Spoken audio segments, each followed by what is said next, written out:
제가 2013년쯤에도 여기서 강의를 할 때, 어떤 이미지를 많이 썼냐면, 이제 모세의 기적이죠. 막 홍해 갈라지는 거. 해놓고 그 홍해 끝이 미국이었어요. 그러니까 이제 미국으로 가자.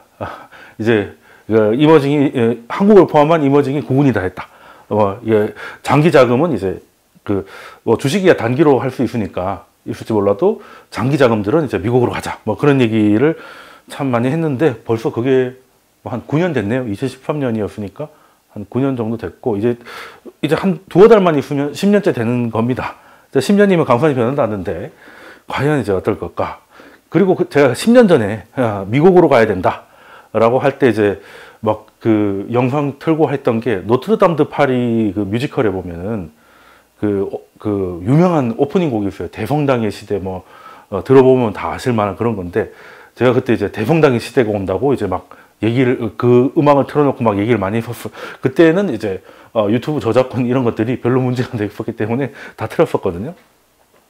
근데 제가 생각하는 대성당은 뭐냐면 중앙은행이에요. 이게 정부에서 중앙은행으로 이제 이 시장에 뭐라고 해야 되나 핸들을 쥐고 있는 게 중앙은행으로 넘어가서 이제 대성당의 시대가 열린다 라고 했고, 대성당에서는 이제 가장 큰, 물론 정부에서도 미국 정부가 가장 크겠지만 이제 대성당 중에서도 가장 큰 대성당이 이제 연준이 뭔가를 할 수밖에 없는 상황이고, 그렇기 때문에 미국으로 가야 된다 그런 얘기를 10년 전에 했었어요. 약 10년 전에. 근데 지금은 좀 바뀌었습니다. 예전에 보면 경제에서 크게 끌고 가는 건 예전에 거의 정부였죠. 네, 정부고 중앙은행은 사실은 정부에 비해서 역사도 짧고, 그리고 중앙은행이 정부로 주도한다 이런 얘기는 좀 오바였죠. 물론 시장의 영향력이 조금 중앙은행이 지난 10년 동안 컸다는 거지. 그래도 약간 대립이라고 해야 되나? 시장의 드라이빙을 했던 주체가 어떤 쪽에는 왔다 갔다 했던 것 같아요. 그래서 예전에 우리 유럽의 중세시대라고 하면 이 교황하고 왕하고의 이제 싸움이 되게 많았잖아요. 그러니까 가만 보면 중세시대 때는 교황이 더 짱이었죠. 종교의 시대니까 이제 종교 지도자가 그냥 이제 국가의 지도자보다 힘이 좋은 경우가 꽤 많이 있었습니다. 무슨 굴욕해가지고 왕이 거기 가가지고 우리 인조 반정처럼 절하고 이랬던 역사들도 있고. 그래서 지금 저는 그냥 대충 끼워 맞춘 게 교황은 중앙은행이고, 얘는 정부다. 얘는 그냥 킹이니까 말 그대로 정부예요. 근데 여기는 어떤 거냐면 재정정책이나, 그러니까 정부가 하는 건 재정정책이죠. 근데 재정정책은 효과는 직방입니다.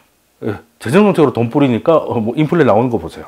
효과는 직방인데 속도가 겁나게 느리죠. 왜? 야당이 반대하면 안 되잖아. 의회가 승인을 해줘야 되잖아요. 그리고 지금도 우리도 싸우고 있고 미국도 싸우고 있잖아요. 예산 가지고. 그런데 통화정책은 간단해요. 교황이 있고 일부 신부들이 모여가지고 결정하고 땡땡땡땡 하면 끝이잖아요. 여기 무슨 의회가 있고 뭐가 있겠습니까? 네. 한마디로 중앙은행은 그냥 FOMC 모여가지고 금리 75 올린다, 55 올린다 하면 그거로 그냥 끝이에요. 간단하지. 근데 여기는 효과는 더 직방인지 모르겠으나 이제 뭔가 좀 시끄럽고 느리고, 그리고 정권이 바뀔 때마다 왔다 갔다 한다. 이런 특징이 있어가지고 참 이제 이거랑 좀 비슷하다는 생각을 좀 했었어. 근데 10년 동안은 중앙은행의 시대였죠. 중앙은행의 시대. 그러니까 양적 완화를 하고 저금리를 하고, 우리가 주식 투자할 때 미국 행정부 이런 얘기를 그동안 많이 봤어요. 아니면 FOMC 금리 결정 이런 걸 많이 봤어요. 당연히 이쪽이 FOMC잖아. 근데 이제는 이제 대성당의 시대에서 이제 여기 나와서 팰리스가 이제 왕궁 같은 데니까, 우리나라에서 아파트 이름인데 원래는 이제 로열 팰리스라고 하면 이제 우리로 치면 궁궐이죠. 그러니까 이제 대성당의 시대에서 이제 팰리스의 시대로 간다. 그러니까 지금까지는 왜 이런 얘기를 하느냐라고 하면 약간의 배경 지식이 필요하니까 설명을 한번 해보죠. 일단은 지금 벤버냉키가 나와 있는데, 벤버냉키라고 하면 영화 검색어 1위가 양적 완화잖아요. 그죠? 양적 완화를 이제 지휘하고 설계하고 이제 마무리까지 지었던 사람인데, 그 양적 완화라는 게 지금이야 뭐 다들 원하고 있잖아. 그냥 돈 찍어줘 막 이러고 있는데 어쨌든 그때만 해도 굉장히 논란이 많았던 거고, 그러니까 쉽게 말해서 양적 완화라는 게 돈을 찍는다는 말이 반은 맞고 반은 틀려요. 엄밀히 말하면 틀렸다가 더 많아. 그러니까 그러니까 이제 그 예를 들어서 어떤 느낌이냐면, 우리가 양적 완화라고 하면 그냥 돈 찍어서 막 뿌리는 거 같잖아. 그거는 아니고, 정확히 얘기하면 내가 지금 아파트에 전세로 살고 있어요. 그 10억 보증금에 뭐 전세로 살고 있다고 치죠. 근데 이거를 현금화 시켜주면 보증금은 내가 이화를 해야 쓸 수 있는 돈이잖아. 근데 얘를 뭐 담보로 대출을 해준다던가, 아니면 그냥 보증금을 낮춰가지고 보증금을 돌려받는다든지 현금으로. 그렇게 되면 돈을 찍은 건 아니잖아. 돈을 유동화 시킨 거지. 그러니까 시장에 나와 있는 10년짜리 미국 국채를 사서 이 채권이 은행에서 연준으로 들어갔죠. 그럼 연준의 부채로 잡혀있을 거 아니야. 나중에 줘야 되니까. 그리고 이거를 연준이 돈을 찍어서 이제 하니까 시장 입장에선 채권 주고 현금 받은 거니까 돈이 는 건 아니야. 맞아. 채권을 줬잖아요. 그냥 받은 건 아니잖아. 근데 채권을 갖고 있는 것보다 현금으로 갖고 있으면 뭐 우리도 뭐 그냥 10만 원짜리 하나 있을 때랑 만 원짜리 10장 있을 때랑 쓰기가 더 편하다 뭐 이렇게 생각하시면 돼요. 그러니까 돈이 막 돌아가는. 그리고 결과적으로 돈을 찍는, 그렇게 했던 목적이 뭐냐면 장기금리 낮추려고. 채권을 사서 돈을 주잖아요. 그럼 채권을 계속 사잖아. 그럼 채권을 계속 사면 어떻게 되냐, 금리가 떨어지지. 채권 가격이 올라가니까. 누가 사니까 가격이 올라가고, 채권 가격이 올라가면 금리가 떨어지잖아. 그러니까 금리가 떨어지니까 어떻게 돼? 우리 지금 금리 올라가서 이 난리가 난 거잖아. 그럼 이게 금리가 내려가면 이 반대 일이 벌어졌겠죠. 주식이 폭등하고 부동산이 폭등하고. 왜? 그때는 그게 필요했거든. 왜? 부동산이 망했고 주식이 망했기 때문에. 근데 부동산하고 주식이 망한 수준을 넘어서 금융 시스템이 붕괴될 것 같으니까 이대로 놔두면 실물 경제까지 아작이 날 것 같다. 지금하고는 달라요. 지금은 주식하고 부동산이 안 좋지만 실물 경제가 안 좋은 거지 박살날 수준은 아니거든요. 아직까지. 박살날 것 같으면 벌써 난리 났지. 연준 피봇 할까봐. 생각보다 박살이 안 나서 이러잖아 지금. 근데 그때는 지금하고 달랐던. 그때는 이제 박살나는 게 기정사실이고 박살나는 게 확인되고 있었기 때문에 어떻게든 살려야 됐기 때문에 이제 양적 완화를 통해 가지고 어떻게든 시장 금리를 낮춰서 자산을 부양시키고, 쉽게 말해 이제 복구시키고 실물 경제로, 그러니까 월스트리트의 불이 메인 스트리트로 넘어가는 걸 어떻게든 막겠다는 그런 거였던. 뭐 아무튼 뭐 그렇게 해가지고 잘 됐어요.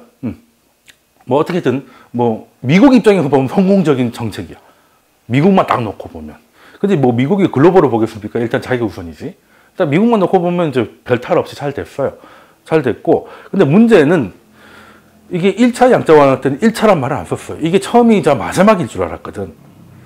근데 생각보다 부동산이 안 돌아오고 하니까 이제 MBS를, 그러니까 부동산을 살리기 위해서 MBS를 하기 위해서 2차를 했는데 2차까지 하고 나서도 별로 이게 미국 기준으로 5분기 연속 마이너스가 나오니까 이게 뭔가 좀 약하다. 뭔가 좀 약하다. 그리고 2011년 막 이때쯤에 인플레가 좀 나왔죠. 이제 그래도 돈을 풀고 그때도 미국이나 중국이나 유럽에서 이제 금융위기를 벗어나기 위해서 이제 재정정책을 써가지고 열심히 하자. 뭐 그런 분위기가 있다가 갑자기 2011년 때부터 이거 부채가 너무 많다. 그래서 긴축으로 돌아서니까 그때 2,000원 넘어가던 휘발유 가격이 다시 곤두박질 치고 그냥 인플레가 금리 인상 한 번도 없이 싹 사라졌어요. 그러니까 그때랑 지금이랑 결정적인 차이. 그때는 금리 인상 한 번도 안 했는데 이제는 금리 인상, 이번에는 금리 인상을 이렇게 역사적으로 했는데도 아직 안 죽었어. 네, 거의 다르긴 합니다만 어쨌든 인플레가 싹 사라지고 이제 뭐 근데 경제라는 게 재정정책도 하고 통화정책을 해가지고 두 개의 엔진으로 날아가야 되는데 재정정책이 스탑이 돼버렸잖아. 근데 그거를 중앙은행이 막을 길은 없지. 그때는 이제 뭐 재정정책이 먼저 멈춰가지고, 근데 지금은 재정정책이 미국 같은 경우는 아직 완전히 멈추진 않았거든요. 재정정책이 아직도 인플레를 약간 자극하고 있어요. 근데 이제 요거를 공화당 지금 가처분 신청을 해가지고 일단 멈춰놓은 상태인데 뭐 선거 결과가 공화당이 기대만큼 안 나와가지고 어떻게 될지 모르겠습니다만 일단 그럼 그때로 돌아가면 두 개의 엔진 중에 통화 정책만 남아 있는 거야. 그러니까 재정 정책은 아까도 얘기했듯이 의회가 뒤집어지면서 올스탑이 돼버렸어. 올스탑이 됐고 그러면 근데 그때까지 경제는 돌아오지 않았단 말이에요. 그래서 3차 양적 완화는 1차, 2차하고 굉장히 다르게 해요. 1차는 뭐 8천억 달러 이렇게 금액과 규모를 정해놨어요. 언제부터 얼마를 뭐 이렇게 돈을 풀겠다는 식으로. 근데 3차는 3.5도 있고 처음에는 한 450억 달러 했다 나중에 400억 달러 추가돼가지고 한 달에 850억 달러씩 찍고 뭐 이런 게 있었는데 일단 가장 큰 차이가 뭐냐면 실업률이 어디까지 내려올 때까지 그러니까 목표를 정해놓고 목표가 될 때까지 기한과 규모를 정하지 않았어요. 그러니까 예전에 1, 2차는 얼마 찍겠다 라는 게 나와 있으니까 시장에서 계산하면 되죠. 그래 뭐 몇 달 동안 8천억을 찍는다고? 그럼 미리 계산 때리면 되죠. 근데 그렇게 하니까 시장이 다 알아먹어 가지고 효과가 없는 거야. 자극을 해야 되는데 그러니까 이제 3차부터는 쉽게 말해 그거죠. 합격할 때까지 계속 수업을 공짜로 해주겠다. 뭐 이런 거지. 근데 그렇게까지 된 이유는 그거예요. 재정 정책이 멈춰버렸기 때문에. 예. 그래서 이게 지금이야 우리가 돈을 그런 식으로 찍으면 어떻게 된다는 걸 우리 1년 내내 느꼈잖아. 돈을 대책없이 찍으니까 이렇게 인플레이션이 와가지고 받았을 때 조금 좋았던 것보다 더 괴로울 수도 있겠구나. 이런 걸 아는데 그때만 해도 뭐 3차, 3.5차라 해가지고 뭐 한 달에 1,000억 달러 조금 안 되게끔 계속 돈을 찍어도 인플레이 인자도 안 나왔습니다. 네. 그러니까 암하고 똑같아요. 암은 보통 나이 들어서 이제 노화가 많이 진행되면 나이 들어서 걸리는 병이긴 한데 이게 젊을 때 걸리면 몸이 좋기 때문에 암도 빨리 커지니까 젊을 때 암이 더 위험한 거거든요. 나이 들면 나이가 좀 많이 들었다 한 9분 정도 되면 뭐 그냥 이제 암하고 같이 가는 거지. 굳이 뭐 그렇게까지 수술 자체가 쇼크가 될 수 있기 때문에. 근데 뭐 30대에 유방암이 걸렸다든지 뭐 이런 식으로 되면 이제 굉장히 위험할 수 있다는 거죠. 왜? 암세포도 뭐 그 숙주한테서 빼먹을 게 있어야지. 근데 숙주가 이제 건강하지 않으면 암세포도 이제 빨리 못 크는 거죠. 근데 몸이 건강한데 암이 생기면 이제 암은 미치듯이 건강해지니까 이제 바로 가게 되는 건데 그게 마치 당시에는 저성장 같은 게 이게 워낙에 아예 수요가 아예 그냥 사라져 가지고 그렇게 돈을 찍어도 그러니까 쉽게 말해서 암세포가 발견됐는데 6개월마다 검사하는데 잘하질 않는 거예요. 그럼 굳이 뭐 이렇게 수술해야 되나? 뭐 이럴 정도로 체력이 약했다는 거. 그러니까 지금보다 글로벌 금융위기가 얼마나 큰 충격이었는지는 뭐 그때까지 이제는 아는 건데 이제는 근데 조금 다른 건 있어요. 체력은 그때보다 좋아졌는데 체력만 좋아진 게 아니라 그때는 돈을 찍어서 은행에 준 거잖아. 아까 얘기했듯이 은행한테 채권을 사고 은행한테 돈을 찔러줬는데 이번에는 그거는 기본으로 하고 아예 재정정책으로 현금을 아예 줘버리다 보니까 이제는 이제 그러니까 젊은 때 암 환자한테 비타민제를 많이 먹였더니 암세포가 비타민을 먹어가지고 더 잘 크는 이런 일이 벌어져버린 거죠. 벌어진 거고 그러면 뭐 지난 그 10년 동안 금융위기 이후로 돈을 이렇게 많이 찍고 제로금리를 오래 했는데도 거의 인플레이션이 없다가 최근 와서 이 난리가 났다는 건 이제 여러 번 설명드렸으니까 다 이해를 하실 거예요. 근데 오늘은 했던 얘기를 또 하고 싶은 게 아니라 그러면 그 디스인플레이션 시대 아무리 돈을 찍어도 인플레이션이 안 나오던 그 10년 동안에서는 어떤 사업이 좋았을까 하는 거죠. 사업이라는 게 여러 개가 있잖아요. 근데 크게 두 개 나눠보면 소비자한테 직접 하는 게 있어요. 뭐 애플 같은 거 B2C라 그러죠. 그리고 저기 뭐 복합기 같은 거 HP 물론 뭐 기업들한테도 하지만 주로 소비자들한테. 그리고 이제 옷도 일본이 불황일 때 최고 잘 됐던 기업 중에 하나가 유니클로거든요. 그러니까 싼 옷을 많이 파는 거예요. 그러니까 비싼 옷이 잘 안 팔리지. 불황이니까. 근데 이제 옷은 벗고 다닐 수 없으니 싼 거를 많이 팔자. 싸니까 더 사더라. 이렇게 된 거예요. 그러니까 사업을 크게 두 개 보면 우리 예를 들어서 우리의 자랑 중에 하나 조선이잖아요. 조선업은 B2C가 아니죠. 그 개인이 어떻게 팝니까 그거를. 그렇죠. 해운업체나 이런 데 B2B라 그러죠. 그리고 우리가 잘 아는 중구장대 이런 것들 대부분 B2B입니다. 어디 납품하고 수주하고 뭐 이런 거잖아요. 근데 그러면 사업을 크게 두 개 나눠봤을 때 B2C가 있고 B2B가 있을 때 인플레이션 시대에는 어떤 게 유리하고 인플레가 없던 시기에는 어떤 게 유리할까? 한번 생각을 한번 해볼 필요가 있다는 거지. 그러니까 지금까지 지난 10년 동안은 돈을 이렇게 찍어도 인플레가 안 나올 정도로 경제 체력이 나쁘다 라는 거였잖아요. 그러면 이제 그 말은 저성장이라는 거고, 저성장이라는 거는 사람들이 돈을 잘 안 쓴다는 얘기잖아요. 그럴 때는 뭘로 돈을 벌어야 돼요? 네. 뭘로? 어떤 게 나을까? B2B가 나을까? B2C가 나을까? B2C가 낫죠. 왜냐하면 원래 돈 버는 것 중에 최고의 장사는 여러 명한테 푼돈 뜯는 거예요. 100만 유튜버 이거 있잖아요. 뭐 여러 명한테 뭐 10원씩만 떼도 뭐 한 500만 되고 뭐 이런 거죠. 물론 크게 국지가 큰 것들은 뭐 대장동 같이 이제 뭐 어디 따오고 하는 게 큰 건데 그거는 상황이 좀 돼야 되고 부동산이 좋아야 되고 뭐 이런 게 있잖아. 아니면 뭐 시장이 이재명인데 내가 정치상이 되든가 뭐 이렇게 되는 거지. 보통은 그냥 뭘 해도 잘 안 되고 뭐 그럴 때는 사람들이 돈을 안 쓰려고 하죠. 그러면 내가 돈이 없으면 친구들 만나서 술 마시고 노는 게 싸게 칠까? 집에 가는 넷플릭스 한 달에 10,000원 주고 그거 보고 시간 때우는 게 싸게 쳐. 당연히 넷플릭스잖아요. 근데 그 넷플릭스 보는 애들이 여럿한테 10,000원씩 뜯으면 근데 그게 여럿이가 아니라 중국하고 북한 빼고 싹 다잖아. 그 여럿이 지구상에 다 있잖아. 그럼 10,000원씩 거두면 돈이 얼마겠냐는 거죠. 그러니까 원래 저성장 디스인플레이션 시대 때는 B2C예요. B2C. 그러니까 B2C라는 게 그냥 여러 명한테 푼돈 뜨는 사업.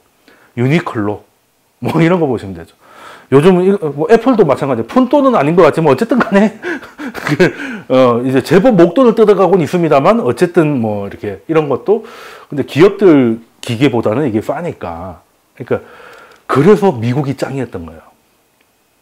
그러니까 여러 명한테 푼돈 뜯는 거를 유식한 말로 하면은 무슨 사업이라고 해요? 플랫폼이라고 하죠. 플랫폼. 유튜브라는 플랫폼에서 광고 한 번 이렇게 봐주는데 돈 별로 안 들잖아요. 뭐 프리미엄 해봐야. 아니면 그냥 광고 봐주는 건데 아예 돈이 안 들고. 그렇게 조금씩 10원씩, 10원씩, 10원씩 이렇게 떼는 거잖아. 그거 전 세계에. 이렇게 되니까 그래서 제가 장기자금 미국이 그런 소위 말하는 플랫폼이라고 하고 여러 명한테 푼돈 뜨는 사업을 제일 잘하는 나라가 미국이다. 그렇잖아요. 다 그렇잖아요. 페이스북도 그렇고 어느 나라가 물론 뭐 맥도날드나 이런 데 전 세계에서 햄버거 팔기도 하고 하기 그것도 심지어 미국이잖아. 글로벌 기업 대부분 뭐 미국이 많고요. 우리나라 기업들은 삼성전자도 B2C입니까? B2B입니까? B가 많지. 우리 갤럭시도 많이 사지만 뭐 삼성전자 TV도 하지만 삼성전자가 뭘로 돈 벌어? 반도체로 벌어. 우리가 반도체를 쓰지만 반도체를 사가지고 내가 끼우는 일은 거의 없잖아. 거의 없잖아요. 뭐 FFD 그냥 사가지고 끼우는 거 빼고 전부 다 애플이나 이런 데다 납품이잖아. 그렇게 되는 거니까 원래 디플레 시대는 불경기 때는 이제 사람들이 돈 안 쓰려고 하니까 한 사람한테 받을 수 있는 수익을 줄이고 대신 머리수를 넓히는 게 짱입니다. 근데 그게 예전에는 어떻게 했어? 그 매장을 넓혔잖아요. 매장을. 그 피터 린치가 맨날 얘기한 던킨 도너츠. 시작할 때 2개였다가 지금 전 세계에 깔려 있으니까 매장에서 버는 돈이 얼마 뭐 이런 식으로 나오잖아. 근데 이걸 획기적으로 바꾼 거. 그게 팡이잖아. 애플 뭐 이런 거. 그러니까 던킨 도넛은 아무리 많아도 뭐 한계가 있을 거 아닙니까? 근데 이 폰은 어떻게든 하나씩은 다 들고 있잖아. 그게 아이폰이든 안드로이드든 간에 어쨌든 유튜브나 SNS는 다 깔리는 거고. 거기서 푼돈 뜯으면 되는 거야. 그러니까 미국이 그래서 미국이 잘 된 거야. 간단하죠. 근데 우리나라 같은 데도 힘들었지. 왜? 배가 잘 안 팔려. 그리고 뭐 우리는 이제 오늘 빈살만이 온 것 같이 뭐 큰 게 뭐 공사를 하고 해야 이제 우리가 가서 뭐 산업재도 팔고 부품도 팔고 배도 팔고 철강도 팔고 막 할 건데 그런 거는 없고 그러니까 이제 이머징보다는 미국이 짱이었다 라는 거예요. 그럼 지금은 어떻게 될까? 지금은 어떻게 될까? 지금은 이제 인플레이션 시대잖아요. 그죠? 코로나 때까지, 적어도 작년까지 이제 디스인플레였다면 지금은 인플레 시대입니다. 하이퍼 인플레냐, 그냥 그럭저럭 인플레냐, 이 차이죠. 하이퍼의 향기를 느꼈잖아요. 우리가 9점 얼마를 찍을 때. 하이퍼의 향기를 느꼈는데, 지금도 9.1에서 8.2까지 내려왔지만, 7.7까지 내려왔구나. 7.7까지 내려왔지만, 7.7도 올라온 거야. 물론 올라갈 때 7하고 내려갈 때 7은 다르긴 하지만, 어찌됐든, 만만치 않다. 만만치 않은 상황에. 그리고 여기 보면 이제, 다 나눠져서 가는 거잖아요. 나눠져서 가는 거면, 이제부터는 어떤 사업이 뜰까라고 하면, 이게 그 신자유주의라고 하면 일단 시장의 기능을 이제 더 하는 거잖아요. 그래서 이제 소위 말하는 진보층이 이제 시장에 맡기는 걸 싫어하니까 이제 신자유주의를 뭐 악처럼 얘기하기도 하고 하는데 그건 이제 뭐 신자유주의는 간단해요. 그냥 효율이 최고. 그냥 싸게 만들어서 그러니까 간단한 거지. 기름은 사우디가 퍼고 만드는 거는 한국, 중국에서 만들어가지고 쓰는 건 미국에서 쓰면 되잖아. 글로벌 분업해가지고 빡빡빡빡 돌리면 되는 거. 근데 여기에 전제가 뭐예요? 한국, 중국, 미국, 사우디 이런 데가 다 사이가 좋아서 자유무역을 하는데 문제가 없다는 거야. 그랬잖아요. 얼마 전까지만 해도 다 위아더 월드였잖아. 근데 이제 위아더 월 됐잖아. 그러니까 벽이 세워졌잖아. 그럼 이제 그렇게 안 되면 이제는 뭘 해야 되겠어?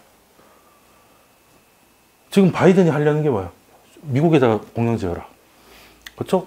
중국은 또 가만히 있어요. 중국 나름대로 또 자기가 해야 되잖아. 앞으로 반도체가 중요하고 뭐 2차 전지 중요하고 뭐 전기차가 대세고 이런 거는 모르는 사람 없어요. 근데 옛날 같으면 광물 같은 것들은 이제 또 뭐 아프리카나 뭐 이런 데가 파와가지고 또 만드는 거는 인건비 싼 중국에서 만들어서 또 일부 한국에서 만들어서 또 소비는 또 미국에서 하면 이렇게 하면 아름다웠겠죠. 지금까지는 그래 왔잖아. 근데 이제는 배터리도 미국에서 만들고 차도 미국에서 만들어야 된다. 그리고 뭐 BYD 같은 데도 계속 장사해야죠. 우리 현대차도 해야 되고 얘는 또 얘대로 뭘 해야 될 거 아니야. 그러면 쉽게 말해서 다 여기저기 다 지어야 된다는 거죠. 이제부터 돈 버는 게 뭐다? B2B지. 공장을 다 지어야 되잖아요. 예전에는 제일 싸게 딱 꽂아놓고 싸게 만들어서 여러 명한테 확 뿌려가지고 푼돈 뜯는 게 최고였다 그러죠. 근데 이제는 그게 안 돼. 가격이 옛날처럼 싸지지가 않아.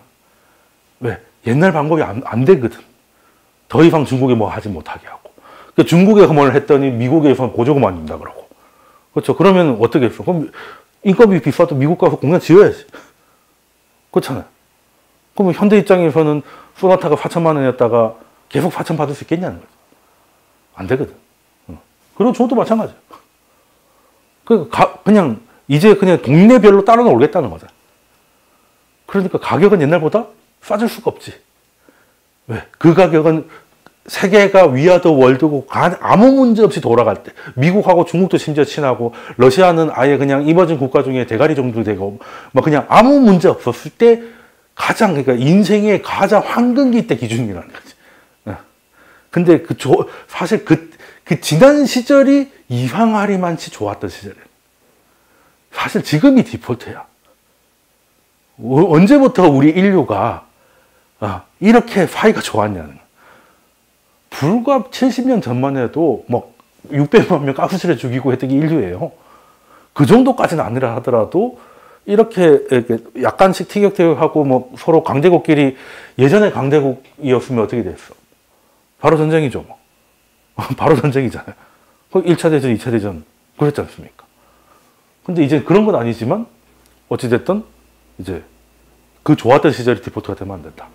그러면 예전에는 시장에 맡기면 B2C가 될 수밖에 없는 게 시장은 권력이 아니기 때문에 최대한 싸게 그리고 많이 잖아. 근데 이제는 공장을 따로 지으면 시장 입장에서 어이가 없는 거잖아. 공장은 중국에 도령이 났고 뭐 그런 게 있는데 이제는 안보 논리 뭐 그리고 이념 분쟁 이런 것 때문에 그게 안 되잖아. 그런데 그러면 누가 해야 되겠어요? 정부가 하죠. 그냥 정부가 하는 건데 시장 입장에서는 어이가 없지만 지금 뭐 빈살만이 뭐 네옴시티인가 뭔가 그거 만든다고 뭐 돈을 뭐 얼마 뿌린다더라? 600조인가? 뭐 그렇죠. 그거 뭐 안 될 수도 있어요. 그게 쉬운 게 아니거든. 근데 뭐 정치적으로 하겠다니까 이제 하는 거 아니야. 시장에 맡기면 안 하는 게 나을걸요? 괜히 그렇게 큰 돈 들여가지고 리스크를 질 필요가 있나? 그렇죠. 사우디에 그 뭐 신도시 하나 없다고 해서 글로벌 시장 입장에서는 뭐 아쉬울 게 있다고. 그죠? 근데 자기들이 봤을 때 석유 시대 끝나면 뭐 자기는 이제 손가락 빨아야 되냐. 그러니까 이제 뭔가 논리를 하고 그렇게 되니까 일단 저게 되든 안 되든 수주는 받을 거 아니야. 돈은 받을 거 아니야. 그러니까 이제 우리가 가가지고 뭘 해보겠다고 하고 뭐 오늘 또 와가지고 된 게 딱 보여지는 거죠. 보여지는 이제부터 그러니까 뭐 B2G라고 하기 좀 그렇지만 어쨌든 B2B는 되는 거야. 이제는 수주의 시대.